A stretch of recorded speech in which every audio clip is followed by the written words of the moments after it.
नमस्कार, आप देख रहे हैं न्यूज रूम लाइव और मैं हूं आपके साथ विभा उपाध्याय। बुलेटिन की शुरुआत इस वक्त बड़ी खबर के साथ। बिहार के कृषि मंत्री सुधाकर सिंह की तरफ से बड़ा बयान इस वक्त सामने है। उनके ऊपर आरोप लगते हुए और उन आरोपों पर अब उनका बयान सामने आ चुका है। मेरे ऊपर लगे तमाम आरोप गलत हैं।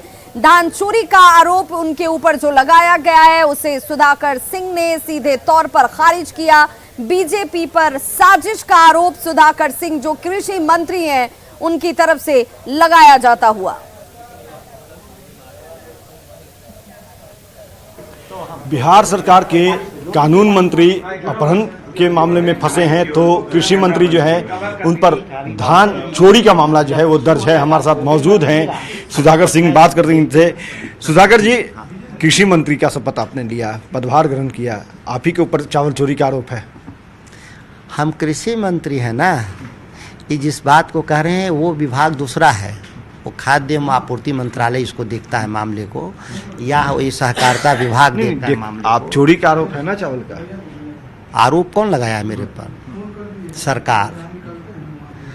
सरकार जब आरोप लगाती है तो उसका काम है आरोप लगाना, और हम जाके न्यायपालिका में अपनी बात को रखते हैं। ये चोरी का आरोप नहीं है, आप लोग ठीक से समझ नहीं रहे हैं। ये ब्रीच ऑफ कॉन्ट्रैक्ट का मामला है। एक कॉन्ट्रैक्ट के जरिए हमको सामान मिला था, कॉन्ट्रैक्ट के जरिए उसको वापस करना था, उसके क्लॉज हैं, उसको पढ़िए ठीक से, तब ना आरोप। मतलब आपके लिए मैं कह रहा हूँ कि आपका भी अध्ययन का विषय, मैं कागज को दे देता हूँ, पढ़ लीजिए उसको, दोबारा इंटरव्यू ले लीजिएगा तो थोड़ा और interview they. Breach of trust का मामला बताया जा रहा है। ब्रीच ऑफ कॉन्ट्रैक्ट का मामला है, ब्रीच ऑफ ट्रस्ट का नहीं मामला है। ब्रीच ऑफ ट्रस्ट होता तो हाई कोर्ट हम गए थे ना। किस काम के लिए गए थे? कि जो आप सामान दिए हैं मेरे यहाँ से ले जाइए, नहीं ले गया तो दोषी कौन हुआ, ये हमको बताइए। कब गए थे और कितने हाई कोर्ट में गए थे? 13 में। बहुत छोटा 4,60,00,000 का था मामला। कोर्ट गए भाई, इसमें कोर्ट हम यहाँ तक नहीं, सुप्रीम कोर्ट तक गए। ठीक है, सरकार को लड़ना है तो लड़े, अपना उनका काम है लड़ना। अदरवाइज कोई भी जब कारोबारी विवाद होते हैं तो आर्बिट्रेशन के जरिए निपटा दिया जाता है, जिसको ये न्यायपालिका क्यों नहीं निपटाई सरकार? अब तो सरकार आपकी, सरकारों को काम करने का तरीका अपना है। आप देखे होंगे कि हेमंत बिश्व शर्मा पर आरोप था, लेकिन वही भारतीय जनता पार्टी उनको मुख्यमंत्री बना दी। ये राजनीतिक मामला है ना, बात समझ रहे हैं। तब तक लड़ेंगे जब तक उनके सामने न झुके। झुक जाएंगे तो सब ठीक। येदियुरप्पा पे क्या आरोप था? लड़ाई लड़ेंगे आप? लड़ाई मैं लड़ रहा हूँ, ये 8-9 साल हो गया, और जनता इसके बावजूद भी हम चुन के भेजी है। ये कोई आरोप नया नहीं है। इसके बाद भी हम चुनाव लड़े, जनता हमको चुनाव, जानते हैं लोग, पूरे राज्य के लोग कि हम क्या हैं। कोर्ट में आप इस बात को मेंशन क्यों नहीं की है कि हम चावल लौटाना चाहते हैं, सरकार चावल नहीं ले रही है? मेंशन किए हैं। अब मैं कहा आपने किया? ये मेंशन किया, मैं गया हूं, सरकार नहीं कि मैं गया हूं, और उसने कहा सरकार को ले जाइए। आप पढ़िए, कहिएगा तो हम जाएंगे। नहीं लेगी कृषि नहीं लिए तो उनका वो जाने। चलिए, तो ये कृषि मंत्री हैं, सीधे तौर पे अपनी बातों को रख रहे हैं। सफाई जो है इनकी तरफ से दी गई है। बहरहाल देखना होगा कि अब इस मामले में आगे क्या एक्शन होता है, कोर्ट क्या संज्ञान लेती है, क्या कार्रवाई करती है। कैमरा पर्सन मनीष जुनेजा के साथ अमित कुमार, न्यूज़ 18 पटना। तो सरकार का गठन, सरकार के गठन में मंत्रियों की तरफ से शपथ और शपथ के बाद पदभार ग्रहण, लेकिन एक एक करके तमाम मंत्री जो हैं वो अब सवालों के घेरे में आकर खड़े होते हुए, जिसमें कृषि मंत्री के ऊपर चावल चोरी का आरोप लगा तो उन्होंने सीधे तौर पर इससे खारिज करते हुए कहा कि ये ब्रीच ऑफ कॉन्ट्रैक्ट है जो सरकार की तरफ से मेरे ऊपर लगाया गया था। हालांकि मेरे तरफ से जवाब कोर्ट में रखा गया है।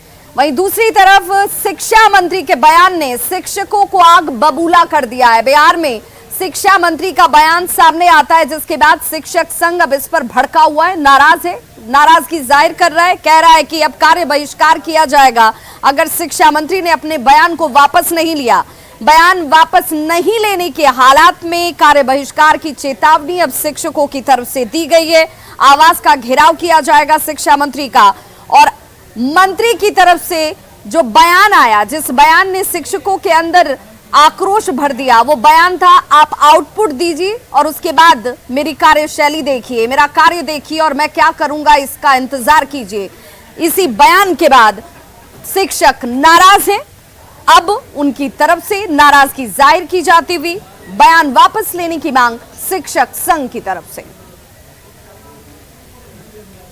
बिहार के माननीय शिक्षा मंत्री श्री चंद्रशेखर जी ने शिक्षकों को अपमानित करने वाला बयान दिया है। मैं माननीय शिक्षा मंत्री जी को याद दिलाना चाहता हूं कि आप शिक्षक परिवार से हैं और आप खुद शिक्षक हैं। ऐसा अपमानजनक शब्द शिक्षकों के लिए नहीं बोलना चाहिए। आज आपके वचन से बिहार के लाखों शिक्षकों में आक्रोश है। शिक्षा मंत्री का ये बयान कि आप लोग आउटपुट दीजिए और तब हम इनपुट करेंगे नियोजित शिक्षकों के संदर्भ में बहुत ही दुखद है।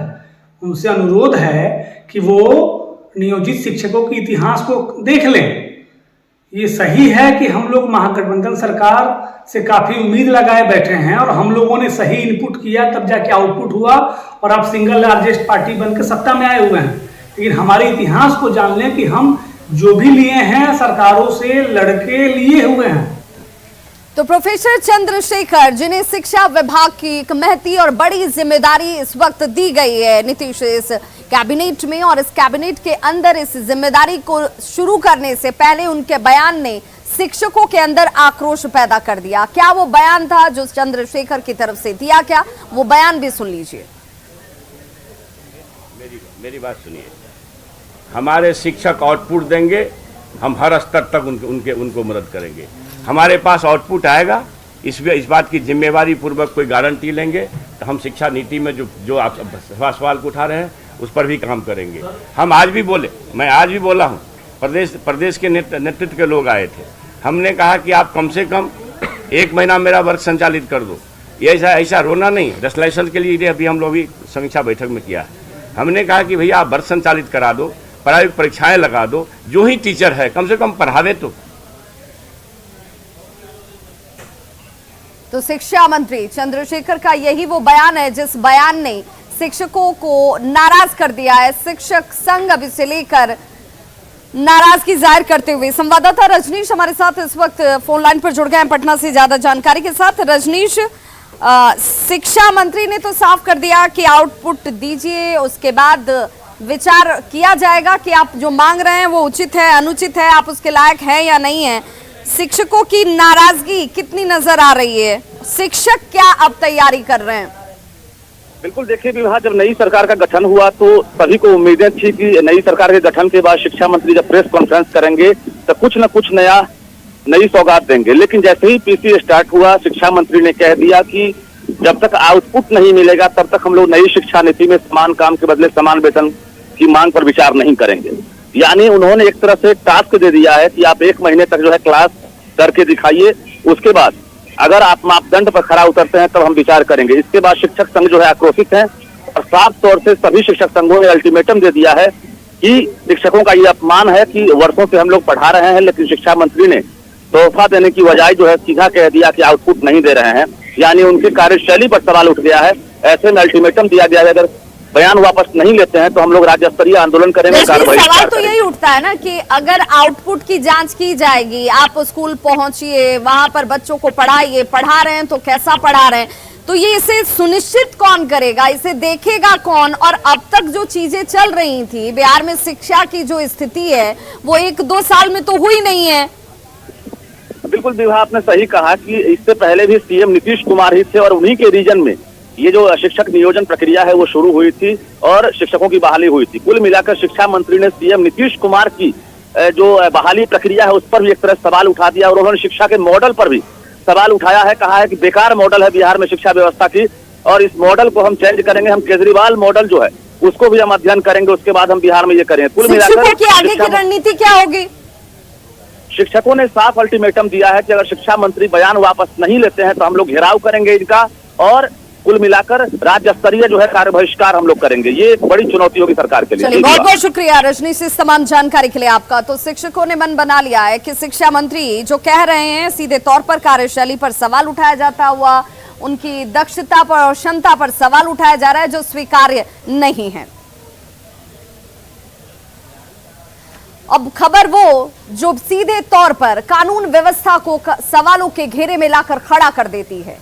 नई सरकार के गठन के बाद ताबड़तोड़ होती घटनाएं पुलिस की कार्यशैली को सवालों के दायरे में ला रही हैं। 15 साल की एक छात्रा को कोचिंग पढ़ने जाने के दौरान टारगेट किया जाता है, उसे गोलियां सरेराह मारती जाती है और बदमाश यहां से फरार हो जाता है। ये पूरी घटना सीसीटीवी कैमरे में कैद हो गई। लेकिन अपराधी गिरफ्त से बाहर हैं। और सवाल एक बार फिर से पुलिस की कार्यशैली पर, इसी व्यवस्था पर। आनन फानन में लड़की को अस्पताल में भर्ती कराया जाता है। डॉक्टरों की तत्परता से 9वीं क्लास में पढ़ने वाली 15 साल की काजल के गले से गोली निकाल दी जाती है। फिलहाल उसकी हालत खतरे से बाहर है। बताया जा रहा है कि काजल कोचिंग से लौट रही थी जब बदमाश ने उसे गोली मार दी। बिहार की राजधानी पटना से सटे दानापुर की इस घटना ने पुलिस पर कई सवाल खड़े कर दिए हैं। हाल ही में बदमाशों ने एक डॉक्टर की भी हत्या कर दी थी। सवाल है कि क्या अपराध रोकने में पुलिस फेल हो गई? दानापुर से अमरजीत कुमार शर्मा की रिपोर्ट। अगली खबर महाराष्ट्र के भंडारा से, जहां पर घर गिरने की लाइव तस्वीरें कैमरे में कैद हुई और इन तस्वीरों को देखकर आपको भी डर लगेगा। जी हां, गनीमत इन लोगों की ये रही कि इन लोगों ने वक्त रहते घर को गिरता हुआ देख लिया और घर में मौजूद 5 लोग वक्त रहते घर से बाहर निकल पाए। ये तस्वीरें आपके सामने, जहां पर भारी बारिश की वजह से ये घर भरभरा कर चंद सेकंड में जमींदोज हो जाती है और इस घर के अंदर मौजूद 5 लोग यहां से वक्त रहते बाहर निकल पाए। घर गिरने की ये लाइव तस्वीरें कैमरे में देखिए कैद हुई, जहां पर भारी बारिश की वजह से ये घर चंद सेकंड में गिर गया।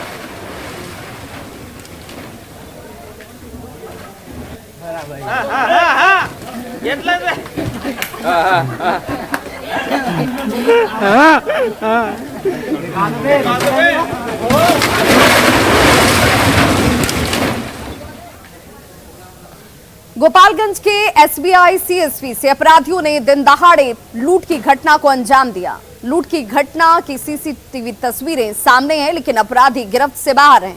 सवाल एक बार फिर से पुलिस से ही, प्रशासन से ही और कानून व्यवस्था को लेकर आम लोगों के मन में उठ रहे डर से। गोपालगंज, समय 10:03। घटना 2 मिनट में लुट गए 5.5 लाख। सुबह के 10:03 हुए थे। गोपालगंज के बैकुंठपुर थाना क्षेत्र के कृतपुरा गांव में एसबीआई के सीएसपी में कामकाज अभी शुरू ही हुआ था कि तभी बाइक सवार गमछाधारी अपराधी आते हैं। जब तक सीएसपी में मौजूद लोग कुछ समझ पाते, अपराधियों के हाथ में पिस्टल लहराने लगती है। पिस्टल के बल पर ग्राहक और सीएसपी के कर्मचारियों को डराते हैं और फिर देखते ही देखते कैश काउंटर से 5.5 लाख रुपए लूट लेते हैं।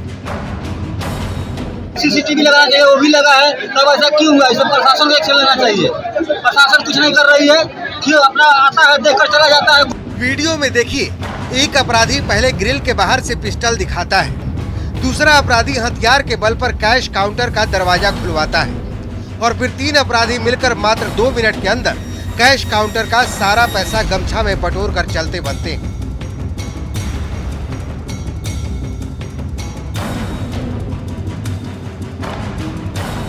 आसपास के लोगों ने विरोध करने की कोशिश की, लेकिन तड़ातड़ हो रही फायरिंग ने सबको पीछे हटने को मजबूर कर दिया। हमारे साथ 50 आदमी उधर से आए, हम पकड़ने की बहुत कोशिश किए, फिर फायरिंग करने लगा। उसके बाद हम लोग डर के मारे छुप गए और मतलब मुश्किल से मुश्किल मैंने वीडियो बनाने की कोशिश किया तो 36 सेकंड का वीडियो बना और वीडियो बनते ही 2 फायर किया और फायरिंग करके चले गए वापस। हमेशा की तरह घटना के बाद पुलिस मौके पर पहुंची, जहां पुलिस को लोगों के गुस्से का सामना करना पड़ा, क्योंकि ये इस इलाके में हुई ये कोई पहली घटना नहीं है। कुछ ही दिनों पहले बैकुंठपुर थाने के पकड़ी में अपराधियों ने सीएसपी संचालक को गोली मारकर 5 लाख रुपए लूट लिए थे, लेकिन अपराधी अब तक पकड़े नहीं गए। सवाल है कि क्या फेल हो गई है गोपालगंज की पुलिस? अपराधियों में पुलिस का खौफ नहीं रहा। कब तक सीसीटीवी खंगालती रहेगी पुलिस? न्यूज़ 18 के लिए गोपालगंज से गोविंद कुमार की रिपोर्ट।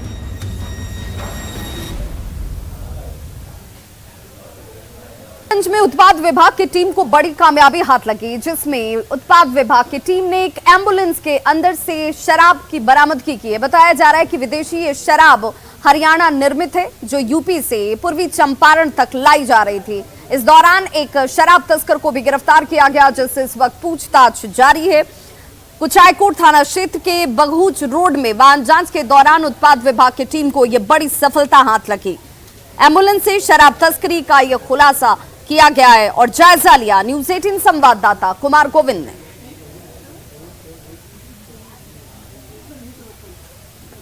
सायरन बजाते हुए यूपी से एम्बुलेंस जब बिहार में एंट्री मारती है तो उत्पाद विभाग की टीम सख्त हो जाती है। ये एम्बुलेंस देखने में तो वैसा ही लग रहा है जैसे मरीज को ढोया जाता है, लेकिन इस एम्बुलेंस की जब जांच होती है तो अंदर शराब ही शराब मिलती है। एक दो नहीं बल्कि कई कार्टून अंदर जो है विदेशी शराब छिपाकर रखा गया था। इस एम्बुलेंस के अंदर तहखाना बनाकर रखा गया था और शराब छिपाया गया था। इस मामले में उत्पाद विभाग की टीम ने एक तस्कर को भी गिरफ्तार किया है। देखिए इस तस्वीरों को, कैसे एम्बुलेंस के अंदर शराब के कार्टून निकाले जा रहे हैं। ये विदेशी शराब है जो हरियाणा निर्मित शराब है और कुचायकोट थाने के बघौत रोड में उत्पाद विभाग की टीम को ये सफलता मिली है। यहाँ उत्पाद अधीक्षक है, हम उनसे बात करते हैं कैसे ये सफलता मिली। सर, ये एम्बुलेंस में शराब पकड़ा गया, कैसे सफलता मिली? गुप्त सूचना प्राप्त हुआ था कि एम्बुलेंस से शराब की तस्करी की जा रही है, तो जिला के उत्पाद टीम इसकी टोह में इस गाड़ी की थी, तो बघौच रोड में ये गाड़ी दिखाई दिया, पीछा करके इसको पकड़ा गया है। एक गिरफ्तारी है इसमें, और इसमें अभी शराब, विदेशी शराब जो हरियाणा निर्मित है वो मिला है और उसकी अभी गिनती की जा रही है। और ये माल जो है वो हरियाणा से अरेराज पूर्वी चंपारण ले जाया जा रहा था। इसके पहले भी शराब पकड़े गए? हाँ, पहले भी एम्बुलेंस में पकड़ाया है शराब। ये शराब के कार्टून है, इन तस्वीरों को आप जरा देखिए। ये एम्बुलेंस में रखे गए थे सभी शराब के कार्टून। और एक बार फिर एम्बुलेंस को देखिए कैसे जो है इस एम्बुलेंस में तहखाना बनाकर शराब की तस्करी हो रही है। ये कोई पहला मामला नहीं है, इसके पहले भी गोपालगंज में एम्बुलेंस से शराब पकड़ी गई है। और एक बार फिर जो उत्पाद विभाग की टीम ने कार्रवाई करते हुए एम्बुलेंस से शराब बरामद की है और जो गिरफ्तार तस्कर है उससे पूछताछ की जा रही है और एक बड़े सिंडिकेट का खुलासा हो सकता है। गोविंद कुमार, न्यूज 18, गोपालगंज। मधेपुरा जिला के होमगार्ड के जवान 2008 से ही नियुक्ति को लेकर इंतजार ही कर रहे हैं। आज एक बार फिर से उम्मीदों के साथ ये राबड़ी देवी के आवास के बाहर लालू प्रसाद से इंतजार करने के लिए सड़क पर बैठे हुए हैं, ताकि इंतजार लालू प्रसाद से हो सके, नई सरकार में एक बार फिर से उनकी बहाली हो सके। और इस उम्मीद के साथ ये होमगार्ड के जवान आज राबड़ी आवास के बाहर मौजूद हैं। इनका कहना है कि 2008 में ही बहाली की प्रक्रिया में ये सफल हुए थे, लेकिन नियुक्ति नहीं हो पाई। तत्कालीन जो डीएम थे उनकी उदासीनता का खामियाजा इन अभ्यर्थियों को भुगतना पड़ा और आज भी ये नियुक्ति को लेकर सड़क पर ही संघर्ष कर रहे हैं। लालू प्रसाद यादव पटना पहुंचे और उनसे मिलने के लिए होमगार्ड के जो अभ्यर्थी रहे हैं वो यहाँ आए हैं। क्यों आए यहाँ, क्या नाम है आपका? हमारा नाम है जयनंदन कुमार यादव। हम मधेपुरा जिला से हैं। हम लोगों के साथ ऐसा तकलीफ किया गया जो 2006 में बहाली लिया गया। बहाली लेने के बावजूद भी हम लोगों को 8 में सफल हुए, मेडिकल और फिजिकल दोनों लिया गया। फिर 16 साल के बावजूद भी फिर से हम लोगों को मेडिकल, जब बहाली के 10 दिन टाइम दिया, टाइम देने के बाद हम लोग वहाँ बहिष्कार किए, पुलिस लगवा के डीएम साहब ने हम लोगों को पिटाई। और बड़ी खबर इस वक्त झारखंड के जमशेदपुर से आ रही है, जहां पर बैंक ऑफ इंडिया में डकैती की घटना को बदमाशों ने अंजाम दिया है। बताया जा रहा है कि दिन दहाड़े इस घटना के बाद एक बार फिर से कानून व्यवस्था को लेकर सवाल खड़े होने लगे हैं। मानगू ब्रांच की यह घटना, जहां पर बैंक ऑफ इंडिया की शाखा में डकैती की घटना को बदमाशों ने अंजाम दिया। कर्मचारियों को पहले बंधक बनाया जाता है और सुबह 10:30 बजे की ये घटना बताई जा रही है, जिस वक्त बदमाश, नकाबपोश बदमाश यहां पर पहुंचे, बैंक ऑफ इंडिया में डकैती की और डकैती के बाद यहां से बड़े आराम से फरार हो गए। तो ये बड़ी खबर इस वक्त जमशेदपुर से, जहां पर बैंक ऑफ इंडिया में डकैती की घटना बदमाशों की तरफ से अंजाम दी गई है। 4 नकाबपोश बताए जा रहे हैं जो यहां पर पहुंचे, डकैती की घटना को अंजाम दिया और फरार हो गए।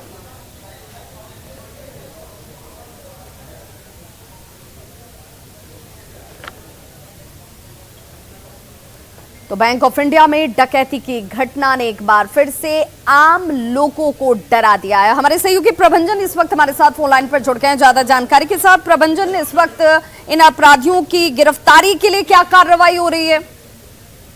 जी, मैं आपको बता दूं कि ये घटना कुछ ही देर में पहले घटी है, आधे घंटे पहले घटना घटी है। जमशेदपुर के बैंक ऑफ इंडिया में करीबन चार अपराधियों ने, नकाबपोश अपराधियों ने बैंक के अंदर घुसकर वे अपने आप को सीआईडी का वो रेड बताकर वहां पर कितनी की लूट हुई है, जानकारी है जी?